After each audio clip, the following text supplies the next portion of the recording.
Hey guys, it's Jessie, and this is the last video I'm going to be filming in my bedroom because I am moving this week into my house in Pittsburgh, where I go to school. So you can see right there, that is some of my stuff that I am bringing. It's a lamp from my Nana and Pop-Up's house, and there's just like a bunch of junk right there. So, as per the theme recently, this is going to be yet another video about books. So earlier today, Elsa and I went to this bookstore like 20 minutes away that is a warehouse for like books that either they printed too many of or like there wasn't anywhere for them to be in the store, so they just go to this warehouse. And these books are so cheap. I bought 8 books for 50 bucks, and that's like including the tax.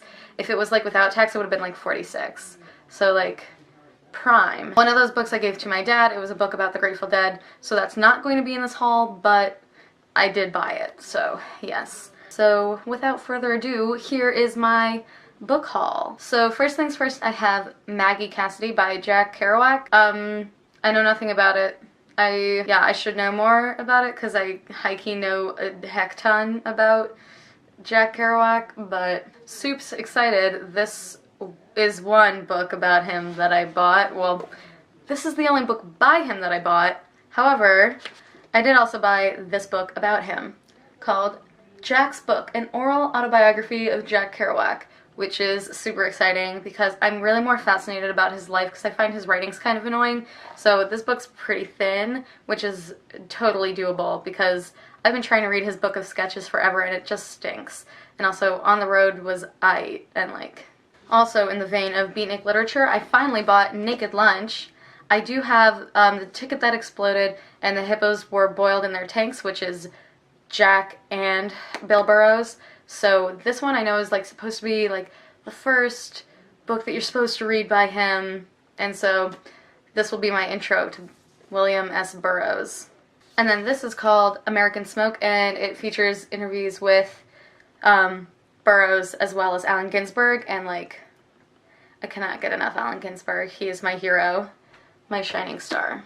So I also got The Fall by Albert Camus, mostly because they reference Albert Camus a lot in my favorite book, Invincible Summer by Hannah Moskowitz, and I really, really hated The Stranger. Like, I know, like, it's supposed to be this great novel, but like, the only thing that was worth reading was like the last 2 chapters, so like, this one's pretty thin also, which is why I figured I could get through it. I also heard good things about The Fall. I also have The Plague, but I think I'll probably read this one first just because it is thinner, and if I find that I enjoy it, I'll definitely have more motivation to read The Plague.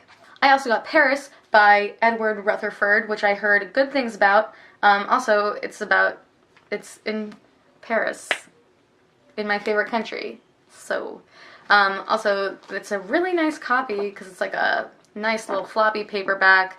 Has this beautiful map right here of Paris.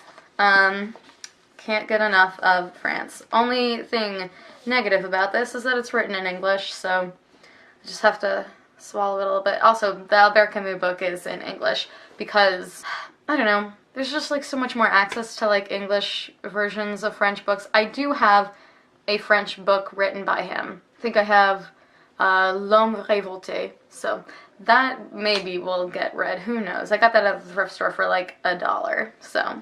But yeah, this book is supposed to like take place like over time with like different people, and like they all just live in Paris, and I was like, this really appeals to me because it seems like a good premise.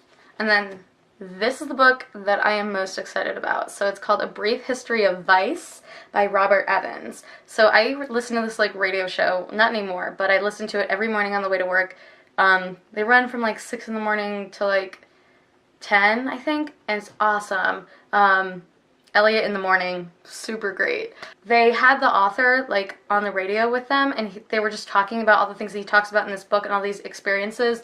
And so it's basically about like experiences with drugs and like how even like music can be considered like the first drug, and like how those like vices sort of created society and like helped to develop civilization, which I find extremely interesting. And also because I'm going to be in hair, I think it's a very timely read.